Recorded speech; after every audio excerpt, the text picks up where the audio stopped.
Okay. Good morning.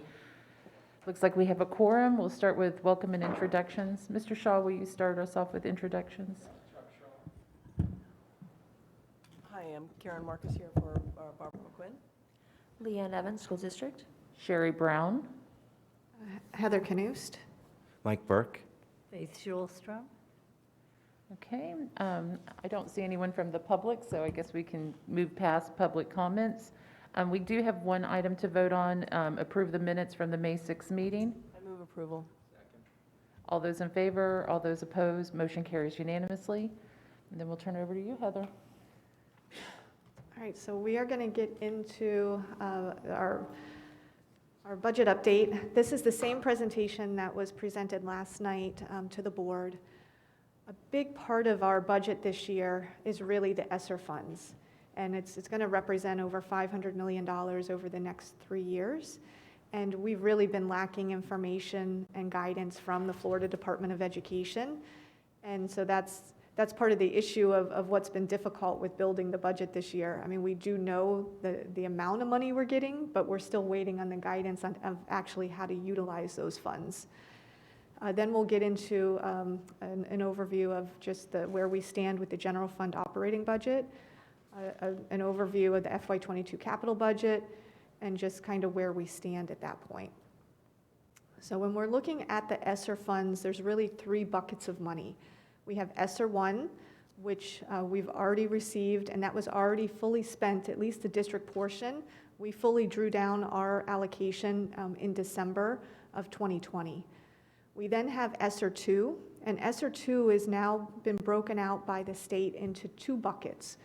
There's an advanced portion and then everything else. And that advanced portion is because we spent so much of our ESSER 1 dollars in the current year that the state said, okay, we're going to give you an advance of your ESSER 2 dollars so you can start using that earlier than everybody else, and you can go all the way back to March of 2020.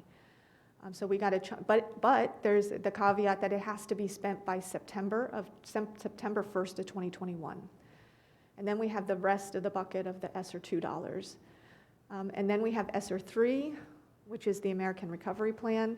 And we're actually still waiting on DOE on guidance for that. We do have some of the federal mandates of how that money needs to be set aside, but we're still waiting on the official award notification from DOE.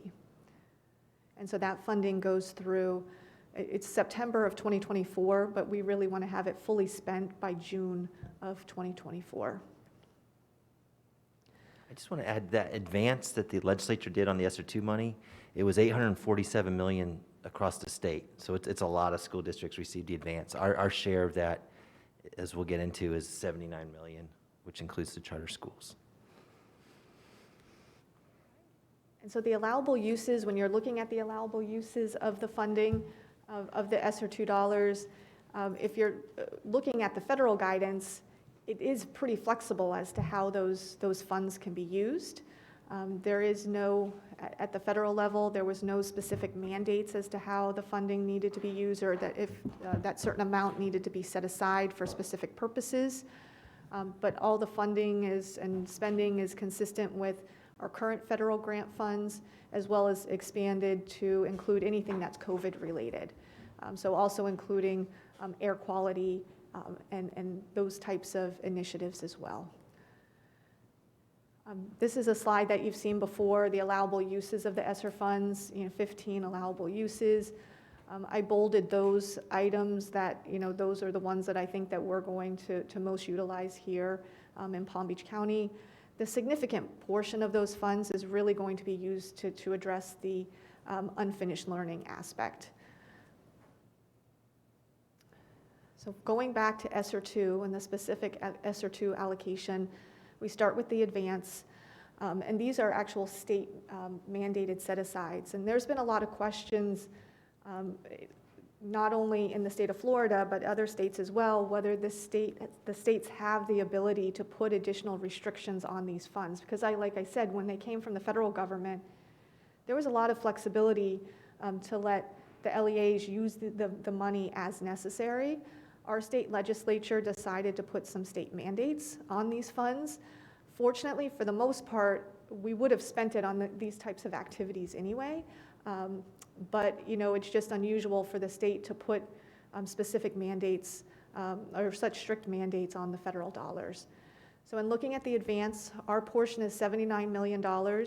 Specifically for the school district operated schools is $71 million because we do have to pass $8 million through to the charter schools. We're allowed to go back to March of 2020, but it has to be spent by September 1st of 2021. So this is going to be beneficial to the school district because we are going to be able to charge expenses that exceeded the ESSER $1 that we received. The next mandated set aside is the academic acceleration. So that's really for the unfinished learning component. Mr. Oswald and Dr. Sheffield will be going through in detail, what the plan is for those dollars. Then there's another $7.7 million set aside specifically for technology. We're already spending a significant amount of money on computers for students, so that won't be difficult to spend that. The last is the non-enrollment assistance. It's $6 million. Our portion is $6 million for district-operated schools, and that's to address what we were calling the missing students. So this is the one where we're looking at it, and that's a lot of money in order to address finding the students. So we hope that it's not only going to include locating the students, but also providing supports to the students once we find them. And that's where we're waiting on additional guidance from Florida Department of Education as to, what are the specific restrictions within each of these state mandated categories. And then the remaining portion, that remaining lump sum portion, is subject to DOE approval. We're going to be required to submit some sort of detailed plan. But again, we haven't received any guidance from DOE as to what that detailed plan is supposed to look like. So of the ESSER 2 allocation, it's a total of $171 million, and our portion is $153 million. So we're going to walk through the ESSER 2 allocation and what the plans are for that funding. So starting with the advance of $71 million, this is just showing you the letter that we received from Jacob Oliva on May 7th, just telling us, yes, you're receiving an advance and it needs to be spent by September 1st. Our allocation is $79 million. And this is an overview of all the districts and which districts received the advance funding. And within that $71 million, we're going to be applying expenses or allocating expenses in the current year, FY21, as well as FY22. So we're starting with our expanded summer and tutorial programs. So that's going to total about $17 million. Our normal summer program, it runs about $5 million. So we added an additional $10 million onto that summer program. In our last meeting, we did talk about more about what would be included within that summer program. The next component is the ELA adoption. And textbook adoptions the cost of the textbook adoptions have far exceeded the amount of money that we're receiving from the state in order to pay for those textbook adoptions. And so we are fortunate that to be able to apply the cost of the textbook adoption, especially the ELA adoption that's specifically related, because we have such a significant gap within reading, to be able to free up funds as well for professional development. So we can really implement something that's going to be beneficial for the students and help us long-term with future textbook adoptions as well, because we were facing a significant budget shortfall. And so we're fortunate to be able to utilize this money not only for the ELA adoption, but it will also be utilized for the math adoption as well.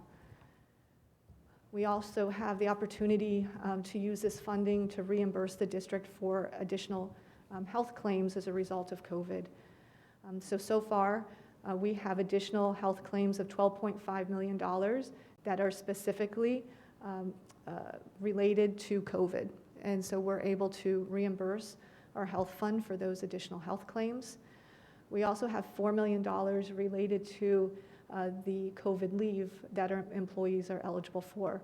Since we're a government entity, we didn't receive any benefit for any tax relief for allowing employees to utilize that leave. So we're able to use this funding to reimburse the district for the additional leave that was taken by employees related to COVID. We also have additional COVID-related supplies and services, the enhanced cleanings that we've been doing at the schools. That's over and above what we received in ESSER 1 that we're able to apply to the advance.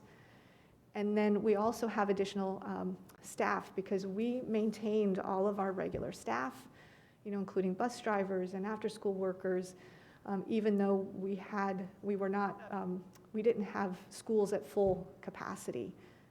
So we will have additional expenses related to salaries of those regular full-time employees that we continue to employ of about $7 million. And these are estimates until we get through the end of the year, but it's an overview, at least as of now, as to where we stand with expenses that will be applied to that ESSER 2 advance. And what's important with ESSER 2 advance, to reiterate, it has to be spent by September 1st. So we needed to make sure that we were utilizing expenses that were already incurred to make sure that we spent it by the date, because there is no guarantee that the state legislature will be able to allow us to use that funding after that date. From a federal perspective, we have until 2023, but the way that the legislature approved the funding, that we're under the understanding, at least from guidance that's been provided by the Florida Department of Education, is that they are not able to allow that funding to go past September 1st, 2021. Yeah, and it works out for us. The safest thing to do is just spend it and make sure we spend it before September 1st. Even though we thought it was kind of strange how the legislature basically shortened the grant period considerably on this chunk of the money. But it works out for us. And one thing I just want to add was on the summer program, just yesterday, Mr. Oswald's been working to get an MOU with our teachers union, and there was concern about having enough teachers to come in and be willing to work this summer after a tough year. So we're going to be able to provide them an additional $1,000 on top of their normal hourly rate to work the summer program. So we saw neighboring counties doing similar measures, so we wanted to be competitive, and hopefully that'll help us get enough teachers into the classrooms this summer. And thankfully, we've got the ESSER dollars to pay for it. All right, so now we're going to get into the second chunk of money, which is the academic acceleration. That is the student academic support plan, is $30.6 million. And I'm going to pass it over to Mr. Oswald and Dr. Sheffield. Well, good morning, everyone. Well, as we move into talking about the work that we're doing with Phase 2 of our Student Academic Support Plan, just as a brief reminder, and I think Heather and Mike did hit on it in regards to some of this work that was done during Phase 1, which was around the tutorial that we provided to our schools from January up until now, up until June 18th, the very last day. And what we're also continuing with and what we're planning for now is the various summer academies that we're going to be having on many of our campuses. All of our middle and high schools will be open this summer with various academic programs that are taking place.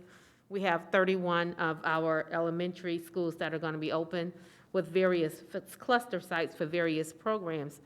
As of yesterday, we had about 13,500 students approximately that have thus far registered to participate in our summer programs. And the intended purpose of these programs that we're doing over the summer, which is bringing the Phase 1 of our SASP plan to a close, of course, was to attempt to mitigate many of the instructional losses that our students encounter through COVID and even before COVID. And as we've been saying continuously, is that regardless of the work that we're doing this summer, we know that it's not going to put a dent in regards to the instructional gaps that our students are experiencing. And Mike just hit it in regards to how we are being so intentional about really wanting to have our teachers, those that want to come in, want to drill down and look at these foundational skills that our students may be lacking in these 5 weeks to help. And Mike, I think with that MOU, I'm sure Keith, hopefully we are there. I think we're about 98% close to signing that off. Signed yesterday. Oh, it's signed yesterday, okay, well, Yeah, great. so- So we got the last piece done. So it's great, and, we just hoping and wanting to take care of our students and our teachers, because as we move into phase 2, when we talk about our teachers, they're the ones that are there in the classroom with our students on a daily basis, and what we want to make certain of and being intentional is that with phase 2, part 1 of our student academic support plan, which will be done during the instructional year, is that when we realize that there is a disparity in regards to our student achievement and mitigating these instructional loss, at the end of the day, it's not going to be about the resources or the stuff that we're spending dollars on and so forth, because we need to make certain that we're setting up systems and putting things into place that when these resources or the funding is gone, that the foundation remains standing. And in doing so, we want to be intentional with making certain that we are developing our teachers and strengthening their instructional pedagogy to where they could have that difference and have the tools that they're going to need to help make a difference in closing these instructional loss that we are talking about. I'm not going to go through each of these bullets here, but these bullets here, what it does is that it solidifies in regards to our purpose and our why behind the student academic support plan in phase 2, part 1, and what that's going to look like. And I'm going to come directly down to where we talk about the principle of this plan, meaning the purpose and why. Why did we feel, why did we take this approach in developing such plan? And one, in terms of what it reminded me of, for those that have been around, it reminded me of our AAA plan that we had back in 2005 that was very, very strategic in regards to the support that was being provided to various schools based on how they were tiered. So we are going back to a tiered approach, and as the first bullet says, it's talking about how we determined the schools with the highest percentage of students that were needing additional support. That's where the tiering comes in. You're going to see that in a slide in just a minute. Then, of course, the intent was talking about mitigating those instructional losses. And I'm constantly talking about that third bullet around the teacher capacity, and let's not forget about our teachers and making certain that we are being intentional about providing those instructional pedagogies and putting that support to where we are assisting teachers and building them. And lastly, around what are we doing around, increasing our gifted screeners, the number of students that are getting within our gifted program. This comes all through the acceleration and our AMP programs and et cetera.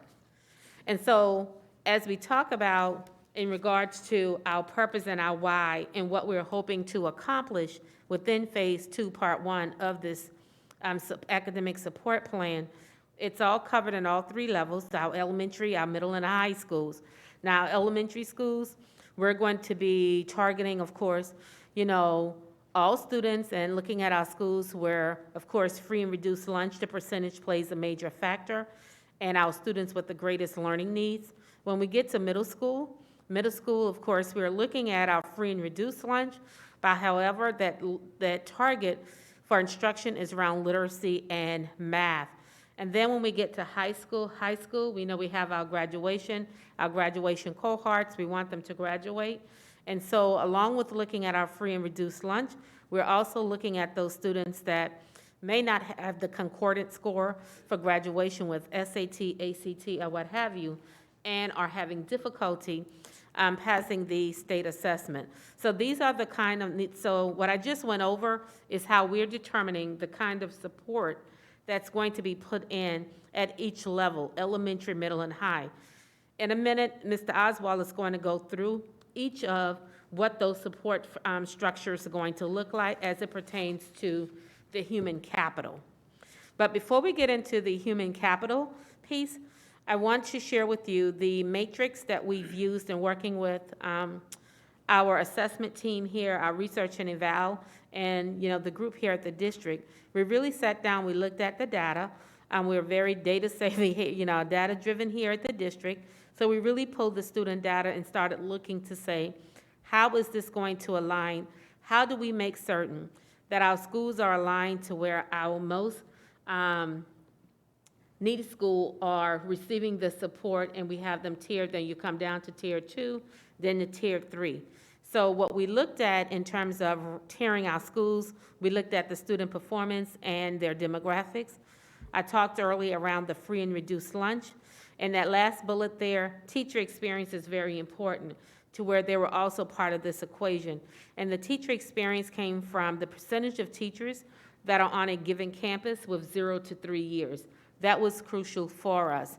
And so in looking at and utilizing this matrix here, that's how we came up and then started tiering our schools in regards to the 3 levels. From tier 1, tier 2, tier 3. Tier 1 meaning the schools that are needing the most support, then tier 2, our mid-level, and then tier 3. All schools, it is important for me to say, all schools will receive some kind of support within this academic support plan. But at the end of the day, it is going to be all aligned in regards to what the data is telling us. It's also important that I stress that the academic data that we've used in regards to identifying these matrix and so forth was the data from 2019. Why 2019?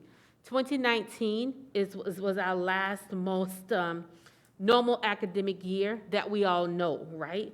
And that was the last year that we really have concrete state testing data benchmarks on. And many will ask and said, well, why we're not using the data from this current year since the students are participating in state testing?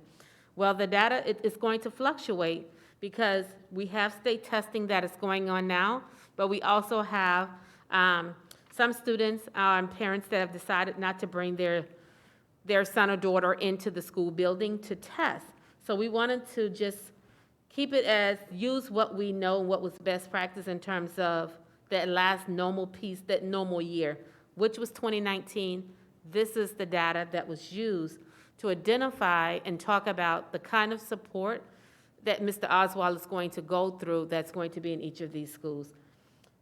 And I do want to thank Mike and Heather for working with us so closely and assisting us as we navigated in this space and talking about what was most appropriate as it pertains to this whole funding mechanism, and not to allow the dollar to drive what we were doing for our students and their families.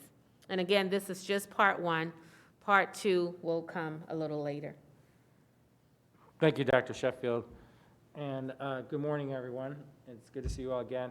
We're pretty excited about this opportunity for our schools to really do some deep work in addressing the unfinished learning, but as Dr. Sheffield mentioned, at the same time, building the capacity of an entire school, of our schools that have the heaviest lift when it comes to unfinished learning, that's built on something that's sustainable over time. So what we have proposed is adding an additional approximately 369 positions into these heaviest lift schools. I'll unpack what that means at each level. The majority of these positions are teacher positions, and this is a set time, so for 3 years, where we have built and designed around planning to, again, address the unfinished learning, so direct instruction to students, but also building all teacher capacity. So I got too many computers and I'm hitting the wrong one. So at the elementary level, our tier 1 schools, and there's 34 schools in tier 1, would get a teacher that we trained in reading recovery. So reading recovery is an intervention program designed to work with first grade students. During a teacher's first year of training, they go through a year-long taking courses and in-depth study of how to teach reading.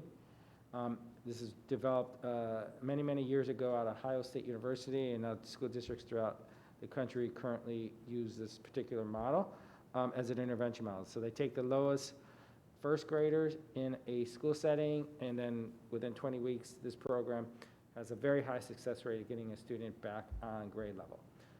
This for half their day. The other half of their day, they'll be pushing in, doing small group instruction in first and second grade classrooms. A lot of what's designed here at the elementary is to focus in on early literacy.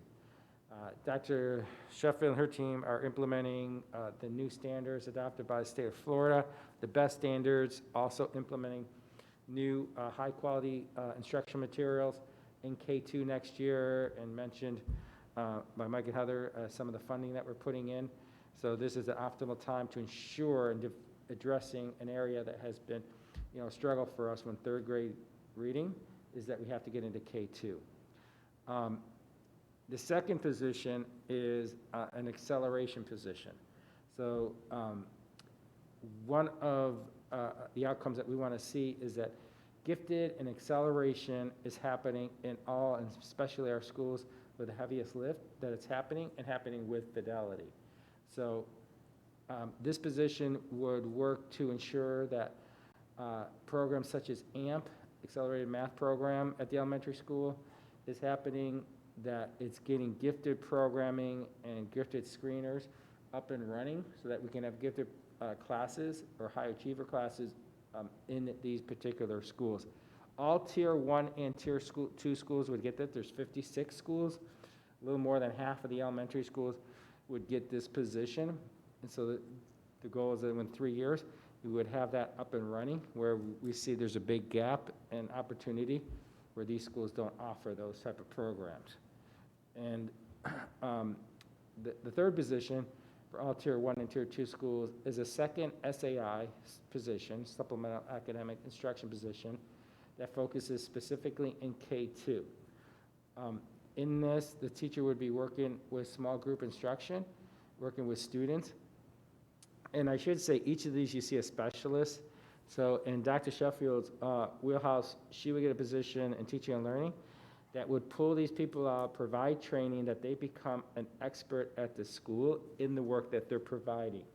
So the expectation that's going to be put on the leadership at the school center is that they design other teachers opportunities to go and observe these teachers, to learn and to see, how they're doing it, especially if the capacity of the school center is low, so that we can build the capacity of everyone, not just these 3 teachers, right? So on the gifted, the specialist person, that they would really talk about really truly doing gifted work and not just more of the same, right? So how do we actually design and make sure that it's true gifted work?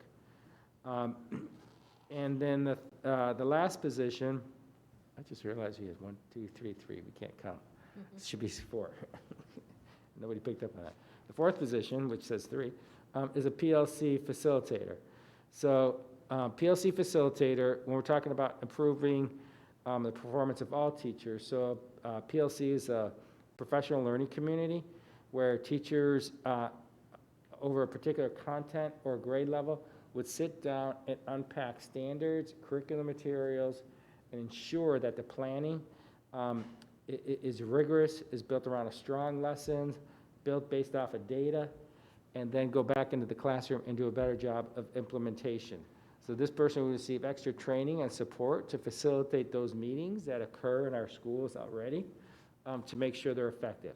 If you pay it ahead of time and plan out well, the execution in the classroom is going to be much stronger. There's a lot of research and support around that piece.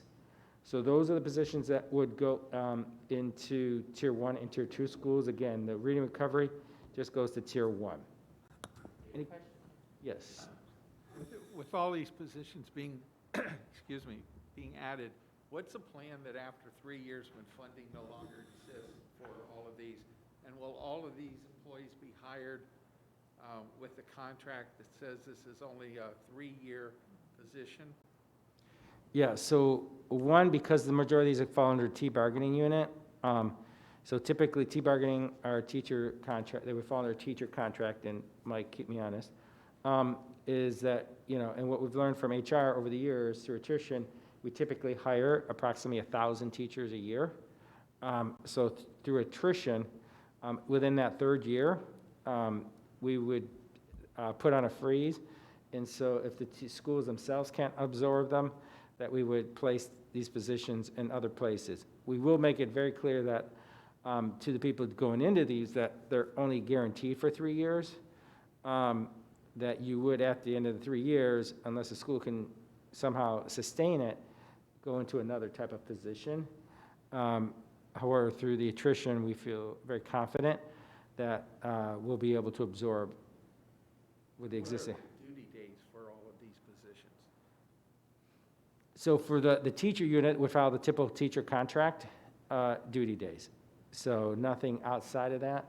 The specialist position would be a year-round position, typical, the 260 specialist that would sit in Dr. Sheffield in teaching and learning.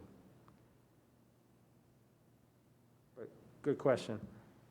So do you expect to find these people among teachers on staff now, or are you looking for them all new? Yeah, so that's a great question. I should open up that. There is a sense of urgency to get this out there to our schools because it's June, 3rd, I think, today. And school's ending, and if we give these and just wait till everything's completed with our SASP Phase 2 plan in July or early August, it's too late for schools to really recruit. So our goal is to get these out to schools as soon as possible so that they can begin recruiting, working with HR. For some schools who may, and I think Mike and Heather have shared in the past that our enrollment has dropped, some of them, they may be able where they were going to actually access teaching units because they didn't have the numbers, may be able to keep some of their positions and reallocate what people were currently going to do. And I suspect in many cases, we'll be hiring new teachers and kind of redesigning their master board in their schools. I'm thinking that among the teachers you have a lot of leaders that might take some of these positions, Right. that it's a great opportunity for teachers on staff to be able to to use some of their capabilities in other ways. Absolutely, yeah. If I was an elementary principal or in any of these positions, I'd take some of my stars who have shown leadership skills, give them this opportunity to even grow more and to benefit the whole school. Exactly right. At the middle school level, there are 5 positions that would go to all Tier 1 and 2 schools. There's approximately 18 schools, half of our middle schools in this tier. And they would get, we know from our research around looking at graduation and kids who go off track or don't graduate on time, typically are scoring very low in 8th grade ELA level 1 or math in level 1. So really getting in front and doing some more prevention work, ensuring that these 2 positions that we're adding in would provide expert small group instruction, working with other teachers, ensuring that they have the best curriculum. And a year from now, they'll be implementing new standards and new resources. So really helping take a lead to ensure that we have fidelity around literacy and mathematics in the middle school level. The PLC facilitator, you're going to see that at all elementary, middle, and high. Again, the same type of work. And the last 2 positions, intensive reading, intensive math. This would build positions that would be built right into the master board. We've shared data here before about the substantial learning loss and unfinished learning that has occurred in our students. So we want to build in the master board for those kids who are way behind grade level, multiple years, that need a specific, potentially a new intervention type of program, that can be built right into their schedule during the day so we can assure that it's being addressed and not just hope it to, after school, or that it's addressed in the current schedule, that the teacher can really focus in on those kids who need the most and really work on getting them back on target. And the intensive math, a big piece of that is also those Algebra 1 foundational skills as they lead into, because typically these are the kids who won't be taking algebra in middle school unless they get caught up, but really preparing them for that when they get into the high school. In the intensive reading math, you'll see that also when we get to the high school, that's also in those particular positions. At the high school, I think the position that's most critical and most pressing is graduation, right? For our sitting juniors, and I'm not sure if we shared with this group, but our students for standard high school diploma have to pass the grade 10 English language arts assessment and Algebra 1 end of course exam. If they don't, they have to work towards an alternative method to show mastery. And so that's usually what students do, is a concordance score in SAT or ACT. That score is, we were put on notice a number of years back, and it currently affects our sitting juniors, where that particular measurement is going up considerably. Some data that we ran is that we could see a graduation rate, and this was pre-pandemic, a drop 10% in graduation rates. So, which is, just be devastating to those students, and obviously, so our goal here is that we would give additional teaching units to do direct instruction in SAT and ACT for these particular students, because really this is about triage and making sure we get them a standard high school diploma and providing them that support. Schools with up to 1,000 students would receive one position, over 1,000 they would get 2 of these positions. And what we can do here, I'm pretty excited about this, is really study and watch, again, working with the district to provide training and support and to see which schools are having the greatest success here, and then, really capture those practices that we can share throughout the entire district when it comes to getting that concordance score. The intensive reading and math, similar to that of what we discussed in middle school, the PLC facilitator, and then an algebra resource position. So algebra in high school are typically the students who are not as advanced in math, because most of our advanced kids are taking algebra in middle school. So these kids usually come with some missing skill concepts. So here, we want to really work with this position to ensure that all the teachers have, the right materials, the best materials, provide direct instruction, really making sure that these individuals get extra support on the best return on investment for getting kids to pass algebra the first time, so we're not doing remediation later. So again, this, teaching and learning would do ongoing training and support for these particular teachers to help support that whole school building their capacity. And then lastly, this is actually for all Tier 1, 2, and 3 schools, the Sunset Programming. This is approximately $60,000 would be given to each of our high schools to build out a 8, 9, 10, 11-day period to extend the school day to target additional time for students to work towards their high school diploma. What we learned in trying to recoup those students who never came back to our schools, many of those students didn't come back because maybe they got jobs or the hours just was not going to work for the family dynamic for a variety of reasons. So extending the school day and leveraging our Edgenuity program and others for credit accrual, we can extend that school day and work to capture all of our students and then across all of our high schools, especially when graduation is, mission number 1. It's what we are all about, making sure they get that standard high school diploma. So we bring this is, Student Academic Support Plan Phase 2, Part 1. Part 2, there's more to come that we would, I think Heather mentioned that we would come back, that we're still working on. But again, back to the question about getting these positions so schools can hire and recruit, and the Sunset Program so they can build that into their master board, there is that sense of urgency. Keith, the teachers who will be working that Sunset Program, is this being paid for as just an extra period supplement? Yes, 6 period supplements. Yep. And if a student can't attend at his or her own home school, could this be coordinated through adult ed to also offer those classes at some of those centers? No, they have to go to the, Y- you're going to run into some of the FTE pieces. Yeah, with the FTE and being the K-12 versus adult ed, and the mixing of the kids. Just as a location, but maybe it's worth looking at because it might Look at, encourage some yeah. kids to be able to be in attendance at some of them, So you're saying for the convenience of location for some students? for some students, yeah. Okay, yeah, we could definitely look at that.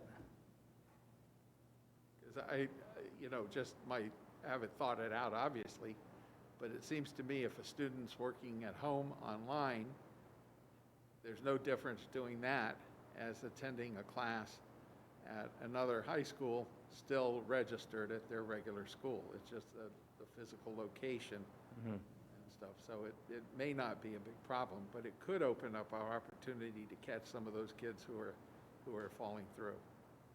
Yes, yeah. So you like that whole idea, though, expanding the sunset? I wish we'd been doing it for the last 20 years. Yeah, it's great to have that opportunity. So I'm wondering how you expect these people to work in the school. Are they going to work as a team? Who's going to be responsible for their schedules? I think that's one of the places, especially in middle school and high school, that you begin to lose effectiveness because they can't get in where they need to be, or they can't get the kids when they need them. And I know our people always had a terrible time just setting their schedule every year. And so I'm just wondering what your plans are for that. Well, it's going to be, of course, they're at school base, so it's principal.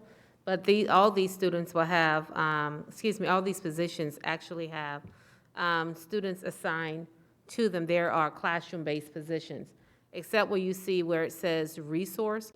Now, like the algebra resource is actually an algebra resource teacher to where they are actually going in, modeling the instruction, and that's why we said resource and not a coach.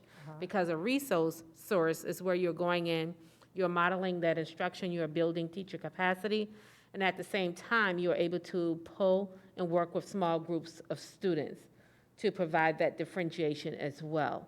Yeah. So it's very tight there, but what we will also be providing, this is the very high level of what you're seeing.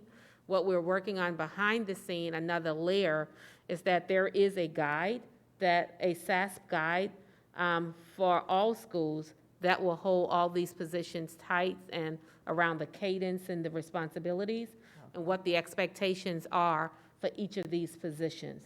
So that, and what the criteria happens to be for each. Because, we don't want it to be to where we are filling positions just to say that I have it filled. Let's make certain that we have the right individual And with it's the gonna right get to the skill kids. set to where we're going to achieve the desired outcome. Great. And when we also realize that in releasing these positions and working with principals, because last night was the first we brought it to the board to gauge their feedback. Now you're hearing it, so then we will then now go through with the principals the same way. And understanding that we're going to be there to support them with this. You may not have all these positions filled at the start of the school year, and that's not the expectation. Will we love it? It will be great, but let's make certain that you have the right individual in each of your positions. Right. That's really key for this kind of That's role. the only way that this will work. So the principals haven't seen any of this yet? No, No, we have principals. Principals will be seeing this we have principals next week. we didn't Next want to get Thursday and Friday. we didn't want to get too ahead of the board, especially because, spending $31 million, Mike doesn't always. But you suspect that they'll be okay with it? Oh, yes. We did talk to principal Principal supervisors, supervisors are part of this. and they were super excited. They're like, yes, they're very, very excited. Yeah, principal supervisors have gone through it just like we're going through it now. So what we're saying, principals haven't seen it, they have heard about it. They're just waiting for it to be released to them. They're excited. It's going to be the schools that don't get the resources, or the positions, I should say, all schools will get additional support, but not necessarily the positions that I'm sure we'll hear from. What about us? But there's just, the quantity and the number of students that need to move forward are greater the way we tiered out the schools.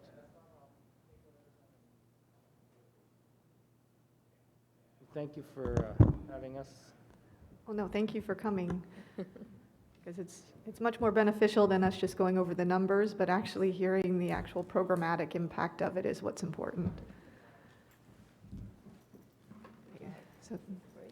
So this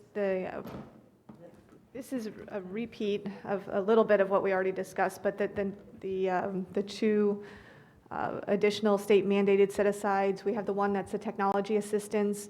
We're already planning to continue to purchase and refresh our student computers, so it will be easy for us to spend that $7.7 million. And then I already talked about the non-enrollment assistance, which is really, finding the students, where we're waiting for additional guidance from Florida Department of Education as to what we're allowed to spend that money on, because we hope it can expand to additional mental health type supports for the students, keeping them engaged and providing additional supports once we actually do locate them. Heather, can you give us an update on where are we with the Wi-Fi access that's been done countywide? Do you know how far they are in getting those poles up countywide? And Well, actually, Ms. Sherry Brown should be able to provide an update on that. We're fortunate to have her as the CFO from the county. So, we did under the CARES Act about almost $16 million. I think it affected about 25,000 students who were completely in the dark as far as that. We need to do another $35 to $40 million, and we have funding from ARPA, the American Rescue Plan. So it's our proposal that we would finish it off and we could have it done throughout the whole county, but that would probably be over the next couple of years. So I think our departments worked with the school district to see, we call it the red zones, the worst areas, and try to fix some of those areas first. So the last component of the ESSER 2 allocation is the remaining portion, or that lump sum portion. It's $38.5 million.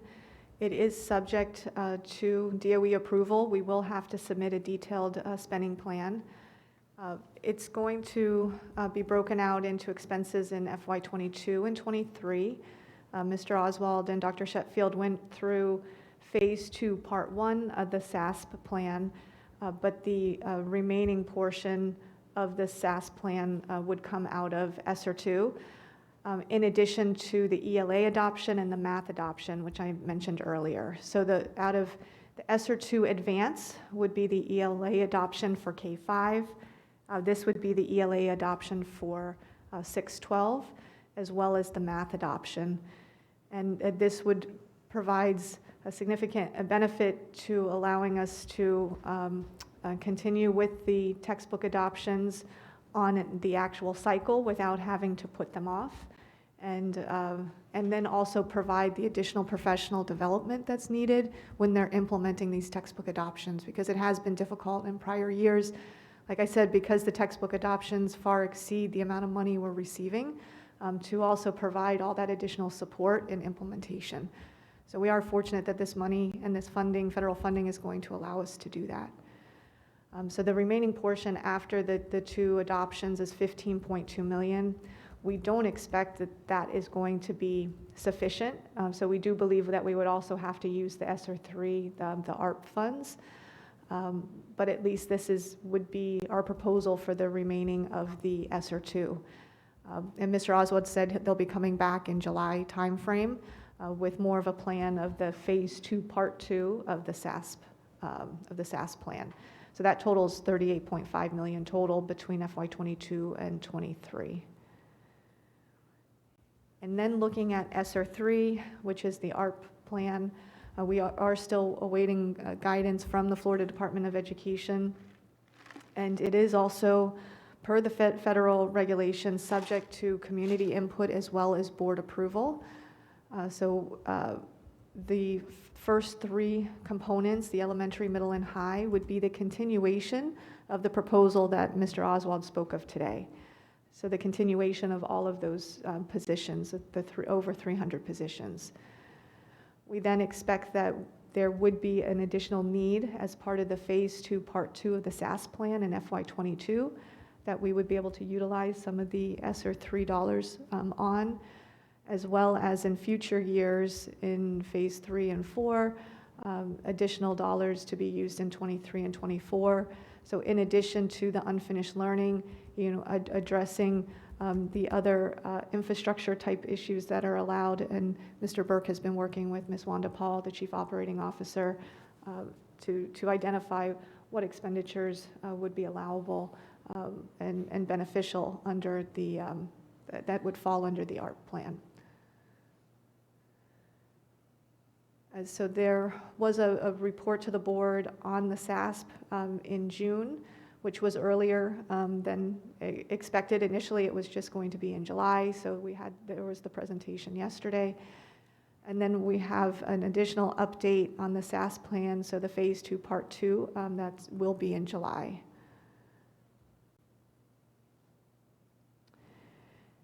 And this is an overview, a spreadsheet analysis that was prepared by Mr. Burke. Mr. Burke is part of the Council of Great City Schools, and he's been participating on a committee specifically of how to utilize these funds and how to track how these funds are being utilized.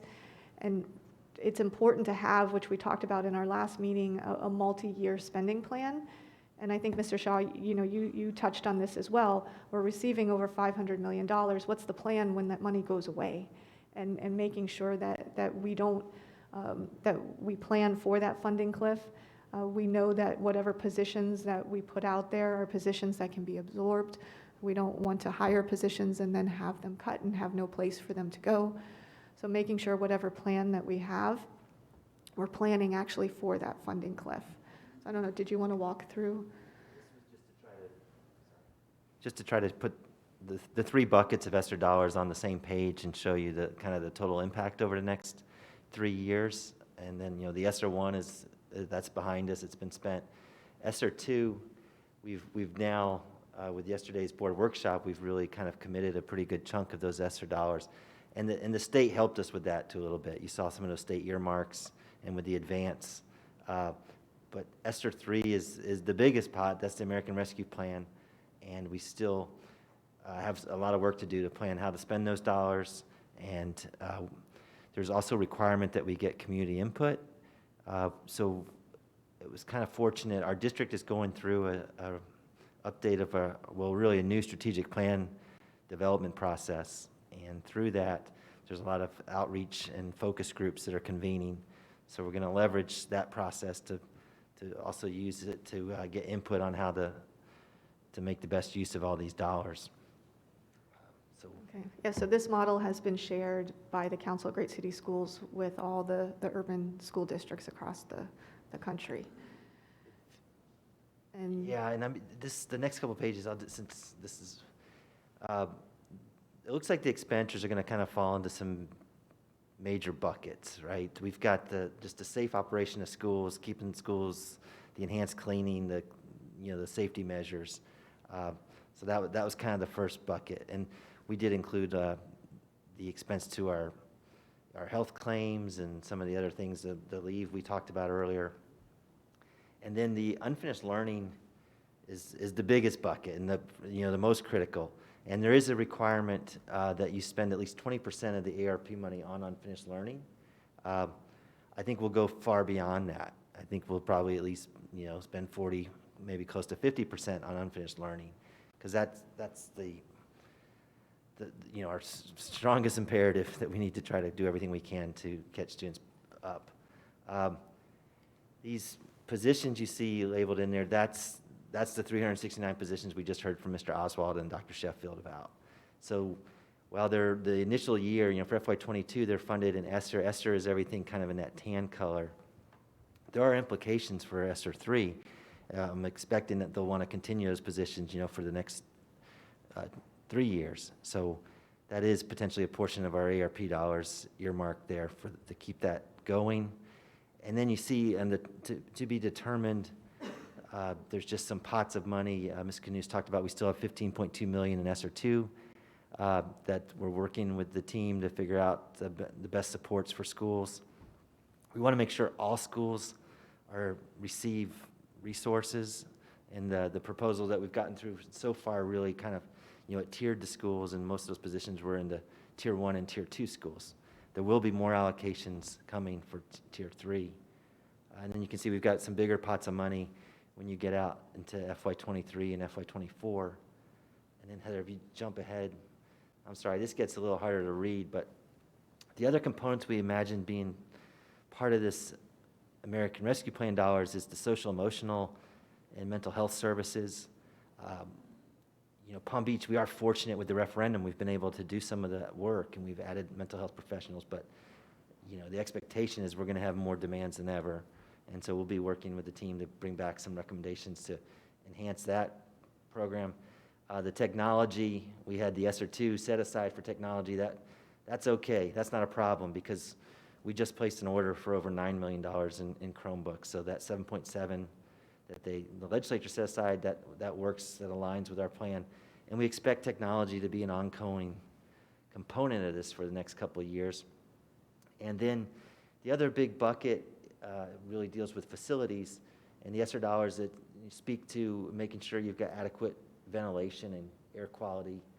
And we would like to do some projects across the district that ensure that we have good air quality, and that's something that will benefit us for years to come, and we hope we never have to deal with another pandemic, but that is a component. You're seeing a lot of school districts take some portion of this money and use it towards that. And the other thing we're looking at potentially is water filling stations, where the water bottle filling stations as opposed to a traditional water fountain. And those we've already started some of those projects, but we'd like to make that more widely available throughout all our schools. So this is all just kind of a draft, but it gives you kind of an outline of when we look at this thing in its totality, what the impact may be. And then we would continue to bring recommendations through the committee. I will say we struggled a little bit with the scheduling of our meetings, and there was an urgency to get to our school board yesterday because with those 369 positions, we wanted to make sure to get the schools notified as soon so that the recruitment can begin. I think whenever possible, we're going to try to sequence these meetings so that the committee's meeting first, getting the first preview of what's cooking and what's possibly being recommended, and then we get to the school board subsequent to that so that the committee members have an opportunity to reach out to your respective board members and give them a heads up or your thoughts. It doesn't always work perfectly. I've had some times where we've done that, and then I've had the school board say, hey, wait a minute, why didn't we hear about this first? Why is the committee getting more information than we're receiving? And so we've kind of struggled a little bit, but I think, and when I look at other advisory committees throughout the district, that's typically the routine. If we're going to the construction oversight committee, the agenda items go to Cork, and then they go to the board. So I think that's, Ms. Knust and I were talking earlier today about trying to get, as we plan future meetings, trying to get back into that sequence. And then, sometimes we'll have the best of plans. There could be situations that arise because they're so time sensitive. We just have to get to the school board quickly. And if we, we'll do our best to make sure we convene this group. I guess I've gotten way off topic here, but. I think it's valuable to have them have approved it before we see it in this case, because we could have all different kinds of ideas, but that they've supported it, and with the timing in terms of hiring, anything we would do would be on the edges anyhow, and the kind of thinking and planning that it takes to develop something like this is critical, and I think you've let us know how they've been working on it along the way, but I'm really pleased to see what they have to present. I do want to ask, so as Chuck mentioned, the money runs, and you did too, the money runs out. So I think that it's such a smart plan. But if this kind of support proves successful, there's going to be, it's not just having attrition to put the people into other positions. These people are doing a function that's different from a classroom teacher function. They're supporting students in a different way. And it's not, I mean, you label, they're still teachers, I see most of the positions are. But as you determine the success or not of this, I think we should be thinking about how do you maintain that function at a lower, when you have a different budget? How are you going to give the support to kids that allows them to have success, assuming that they're going to be successful with this? How are we going to keep that? It's not so much, I mean, it is finding the people jobs, but it's also, you don't want to take that support away from the kids and the schools that are providing it. So I think at the same, implementation is a hard enough job, but knowing that the money's going to run out means that we should be thinking about, okay, how are we going to support these kids in a continuing way? Yeah, the sustainability, I mean, we're approaching it like these positions, are gone in 3 years, because until we identify another way to pay for them, we just want to be upfront about that. There may be opportunities, we'll have to see what comes. With the president's budget proposals, we could see considerable increases to our Title I funding. And many of these schools are Title I, so that might give them more capacity to maintain some of this stuff if that continues. But yeah, we're going into it we know we typically hire over 1,000 teachers a year, and that's based on stable enrollment. And, I'm hoping our enrollment, if anything, rebounds and doesn't continue to decline, but that's something we have to keep in mind, because that could affect, or that could impact the level of turnover and vacancies that we do have available.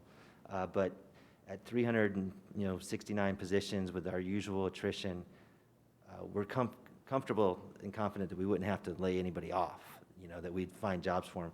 And then I think, to your point, we've kind of been under the construct of class size reduction requirements. So we really legislate to the schools, you've got to keep your class sizes and make sure we're fully compliant, which takes away that flexibility to say, you know what, I'd rather take one of my teachers and have them do reading recovery, and I'll live with a class of maybe 2 kids bigger in each grade, in that grade, because I know this is going to have a greater impact. But we do have a little wiggle room sometimes within class size that might lend itself to that type of trade-off, but we just have to be really careful. But that might be another way to go about it. If you had a little wiggle room in your class size, and you said, I want to keep Mrs. Jones doing read recovery because I know it's paying great dividends, and raise those classes a little bit. So we will be learning a lot, I guess, as we go through this. Mike, there's only one glaring thing that I haven't heard you all talk about, and I assume this is part of the plan, but there's Keith and Glenda, nobody said anything about our special needs kids.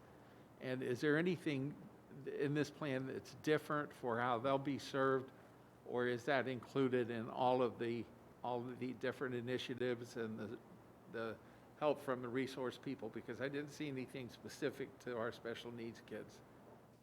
No, I mean, the plan is, it's a work in progress, and we're not fully there yet. We want to have a more comprehensive plan that eventually will bring a full American Rescue Plan to the board with a separate vote of approval. I would just, there's a few things. Yeah. ESE, ELL, pre-K, alternative ed was raised by the board last night. What are you doing about alternative ed? So yes, we need to think outside just a traditional. Because I think there may be demands for compensatory funding that has to be added that we didn't anticipate, and some things. And I also think that the impact that we're going to see of kids returning to school after being out as long as they've been is going to mean some major issues of social-emotional and issues, as well as I think also some employee issues. that will surface. And I think that there should be some planning made on how you're going to fund some of those services that may be way outside of what we anticipate at this point in time. Yeah, I would agree with Chuck that there needs to be some consideration, even though those funds were going to schools that are going to be identified that have the need. I would assume that all the learning disability kids, because of their learning disability, are going to be set back further than most of the other kids who will probably, troop on through. So hopefully there'll be a little extra attention paid, even though they may be in a good school that doesn't fit the criteria. I think they've probably struggled more, so. And I know that Mr. McCormick, he presented it, I want to say, maybe it was 2 meetings ago, on what their plans are for the ESE students, and also Mr. Owaka did as well on the ELL students. But there are state requirements in order to address the compensatory ed, to bring those students forward, to provide them additional supports. So, if we wanted to, at our next meeting, I can bring them back to give you a brief update as to what services they are providing for ESE. But I'm sure that there will be additional supports added in the plans for the ESSER $3 as well. It's reassuring that when you say that there's a plan in progress, that will be, but I think it's something that just can't slip by, because when it hits and we need those funds, we need those funds.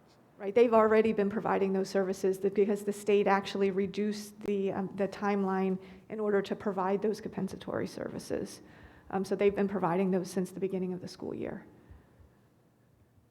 So our next steps in looking at our ESSER II and ESSER $3. So for ESSER II, we are still working on that additional plan, the remaining $15.2 million, developing that plan for the SASP Phase 2, Part 2.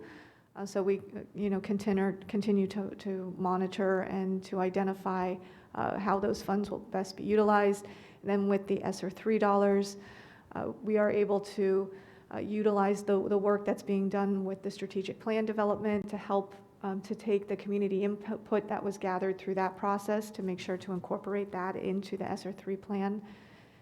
But with both ESSER 2 and ESSER 3, we are still waiting on guidance from Florida Department of Education.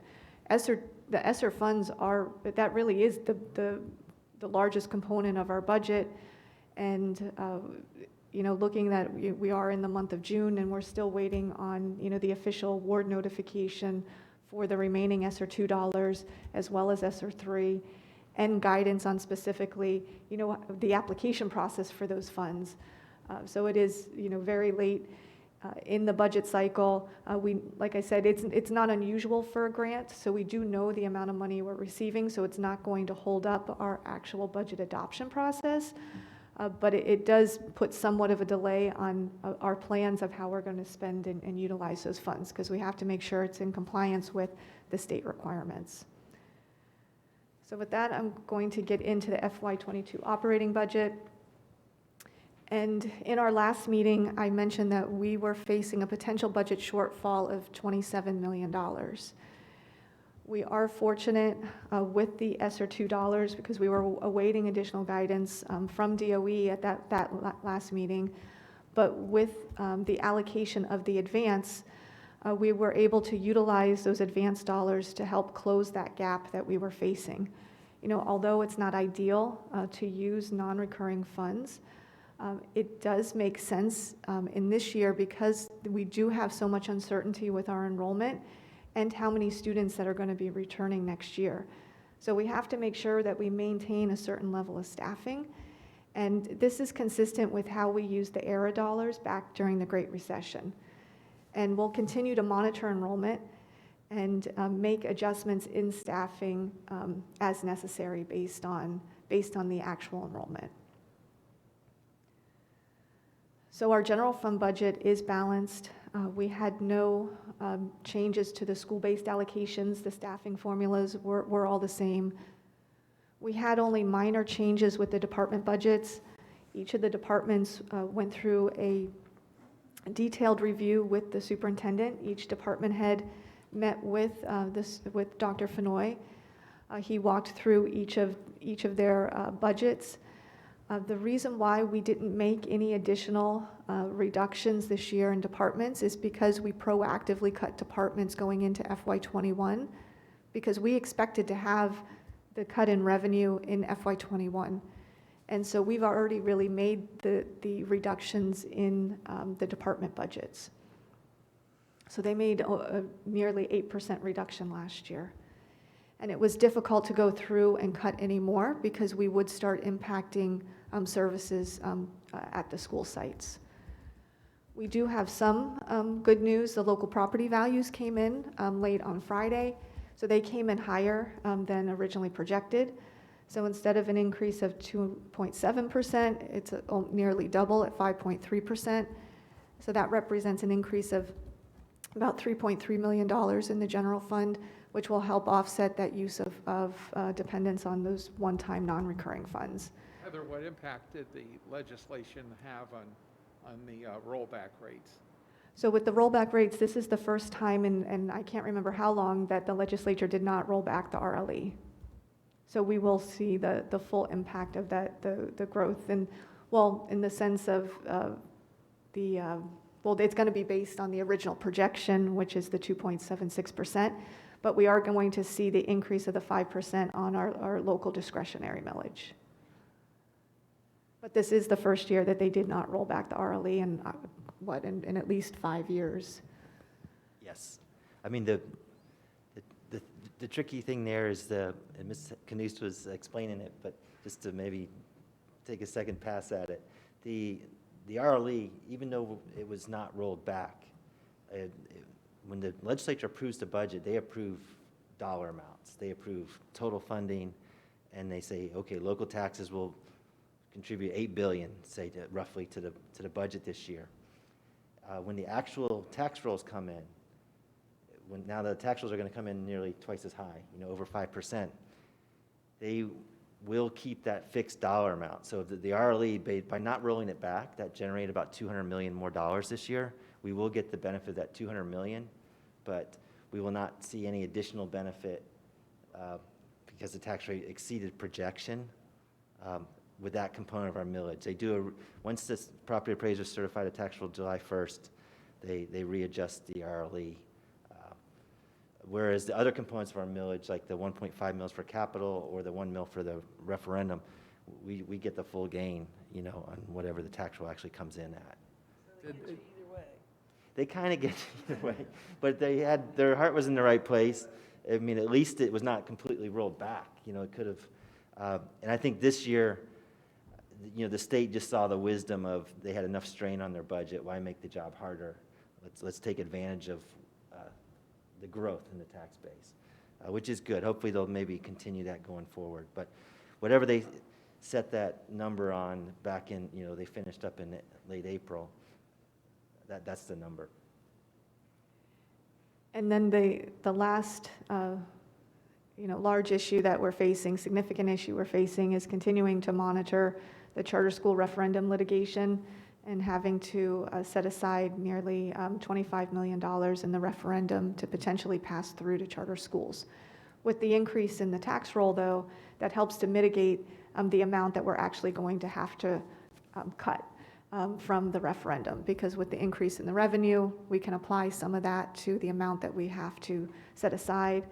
So it will reduce at least slightly the amount that we have to go through and cut within the referendum.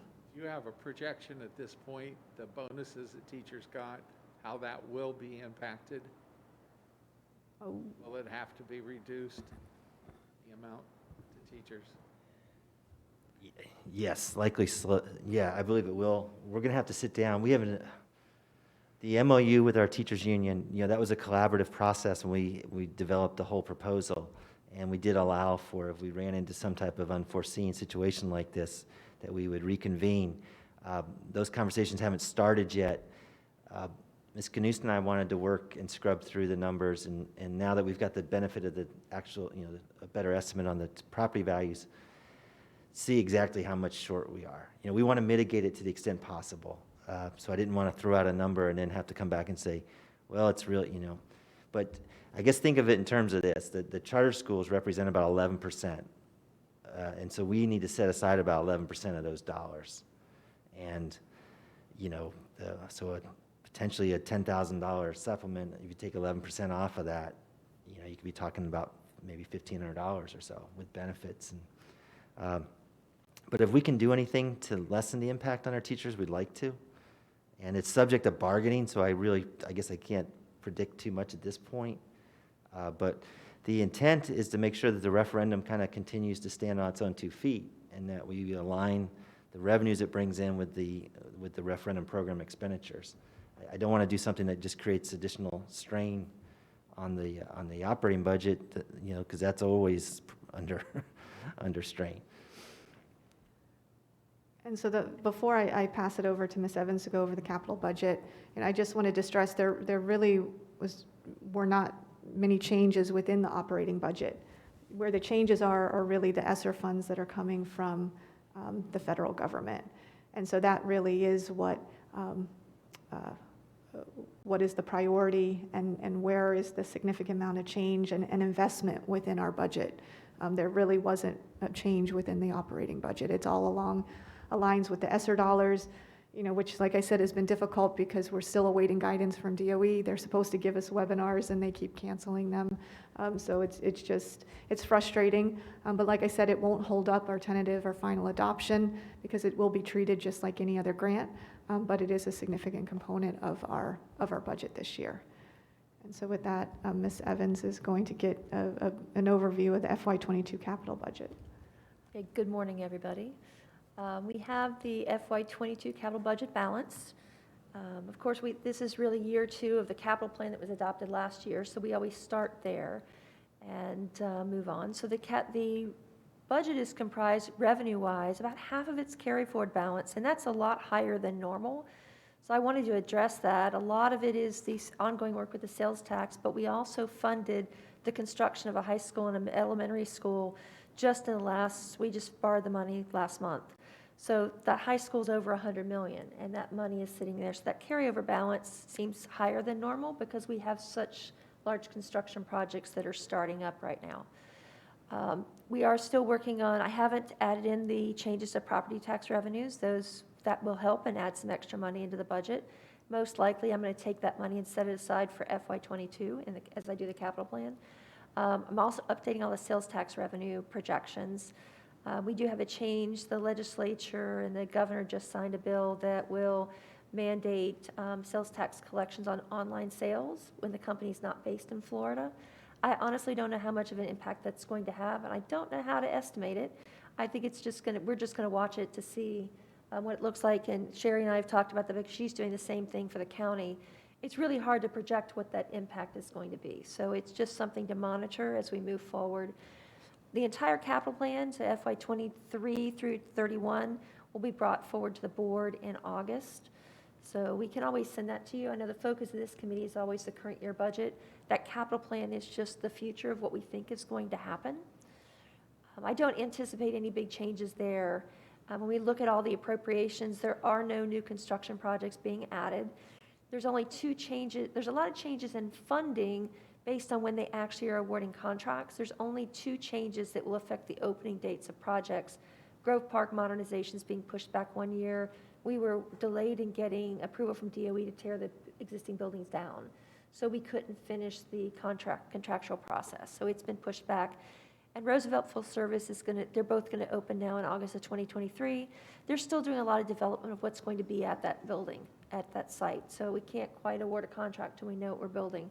So those 2 projects got pushed back. The facility renewals, which is the bulk of the sales tax work, that's all the deferred maintenance. Some of those got slipped back a year. They were funded, a lot of projects were funded in FY22, and I was going to increase the borrowing for the sales tax to expedite them, but the contracts aren't awarded until August. So we decreased it in FY21, increased it in 22. So while it looks like a big increase, it really wasn't. It was just shifting it out a year. The only big changes we saw, and they're not large at all, we added in funding, some additional funding for ADA compliance. We added a line in that we haven't used for years called athletic facilities. It's for resurfacing tracks. We have a lot of them that need to be redone. And we've increased, we have a bucket called minor projects for miscellaneous projects throughout the district. We've increased that. The technology funds looks like it went down because we expedited money for the computer order that Mr. Burke talked about earlier, the $9 million. That was funded in FY2. We just kind of shifted things around to make it happen in '21. There's a long lead time on technology, so we wanted to get that started early. The list of construction projects, this looks just like it did last year, except I took off some projects that have been completed. The Chuck Shaw Adult Ed Center has been taken off the list because it's opened. Verity Elementary School has been taken off because it's opened. So the other projects are all still here, no real changes. As we work through the capital plan, there may be some shifts. I know the facilities department is working on what to do at Forrestal High School. It was delayed pending a decision from the city of West Palm Beach regarding their golf course because we need extra land in order to put an addition at the school. So now that they've made a decision, we need to go back and adjust what we're going to do. So I'm actually waiting to see the plans for that as well. And hopefully we'll have an idea of that one in August when we bring the capital plan back. And that's really the update on capital. Are there any questions before I pass this? Well, I'll go ahead and pass that back. Okay, thank you very much. So the next, what's not on here, on this timeline, is our next meeting is scheduled for June 23rd. And so the purpose of the June 23rd meeting was to go over the committee's report to the board. But I wanted to give the committee the option to, instead of giving their report to the board for tentative adoption, waiting to final adoption, if you wanted to hear the final plan for the SASP Phase 2, Part 2, that Mr. Oswald was talking about today. Or if you're ready to meet at the next meeting to go over the report to the board, that could be presented at tentative adoption. That's June 23rd. That's June 23rd, yes. I'm okay with the June 23rd and not waiting for. And to the question about the board, whether or not they want us to see it before they see it or vice versa, you might want to ask them, because Barbara says to me all the time, so what do you think? I'm going to hear this stuff. Did you notice anything? Is there anything I should be looking at? So, you know, it's probably to their pleasure whether they want us to see it first, you know, or want to not be surprised because we call them up and say, I was at this meeting and I saw all this stuff. And In my world, you know, my board wants to see things before they hear about it, you know, out on the streets. So I'm open to either way, what your board prefers, so. it's just hard for us to give advice if we haven't seen it till after the fact. And what are you going to do? Call her up and say, you're wrong about this? You know, it's sort of like, okay, whatever. So maybe that's why I said maybe just ask them. Okay, we will do that. And then also trying to coordinate with the actual dates of the board workshop to make sure that we can get them prior to, also close enough together as well, because, you know, especially this year, you know, information coming in late in the year, it was difficult because we weren't, like I said, we weren't making a lot of changes within the operating budget. It's all within this federal funding, and it just seems like it's just been such a delay in getting information of how to utilize those funds. But at least for the future years, you know, coming up for 23 and 24, you know, we're going to have the information that we need in order to be able to you know, plan at least more timely as to how those funds are going to be utilized. And like what was discussed with Dr. Sheffield, or by Dr. Sheffield and Mr. Oswald, they're going to be utilizing metrics in order to monitor, you know, the outcomes of these different initiatives, to give them the ability to pivot if they're seeing that some of those initiatives are working better than others. Okay, so then our next meeting, we'll keep that on June 23rd. The goal of that meeting. Yeah. And so we'll keep the meeting on June 23rd, and the purpose of that meeting would be coming up with the report to the board.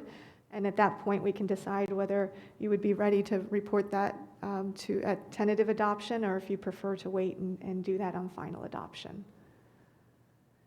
And so tentative adoption is July 28th, and final budget adoption is September 14th. So are there any other questions from the committee? The only question I have is, if there's been anything good that's happened in the last year and a half, is that our world is cleaner than it has been before, and especially I hear little bits and pieces from schools about how much cleaner the buildings are. And I almost think that that's going to be the expectation that the public's going to have. And have you all talked about how we can sustain that level of cleaning that we've had and those kind of services permanently? No, it's probably, Miss Paul and I do have a lot of conversations that comes up. She's had one of her ongoing priorities is getting our schools cleaner. Like when she arrived to our district, and she's had similar jobs in other districts, she felt like that was an area we could improve. So I know she's kind of constantly working at that. To their credit, we did not add a bunch of custodians this year. We still have roughly the same numbers of custodians. I think there's been a heightened attention. We have provided more supplies, more equipment, and we've done a lot of, we've had external vendors come in when we've had to do some really intense cleaning, like when we had suspected cases of COVID and things like that. But a lot of what they've done to date was within existing resources. But she does have some budget proposals that we may need to look at. It's just when you do anything with custodians, it's big money. If you start altering those allocations and adding more staff, and we always look at how many custodians do we have per, how much square feet. There's kind of national metrics. Roughly about 20,000 square feet for a custodian, and then I get beat up because I can't imagine trying to clean a 20,000 square foot house myself, or something. But anyway, good point. But I think we've all become custodians. I've never wiped down my own desk as much as I do now, and things like that, so. Yeah, people are probably pitching in, and the teachers have been great too, and even the kids. We've been putting more materials out, and I know sometimes the teachers are enlisting their students to clean up their own desktops and that type of thing. Can we Those might be sustain? good habits to keep. Right. And I guess the issue is, can we sustain things like the wipes that teachers are given, those kind of things, can they be continued without a big burden? We're going to use the ESSER money to keep it going for at least 3 years. But I just approved the purchase order for our initial batch of wipes for the start of school, and it's $1.5 million. I mean, it's expensive, so I don't know. We'll have to see what our budget's looking like, I guess, at the state level in 3 years. But it'd probably be tough to sustain everything we're doing. That's why these federal dollars are so critical.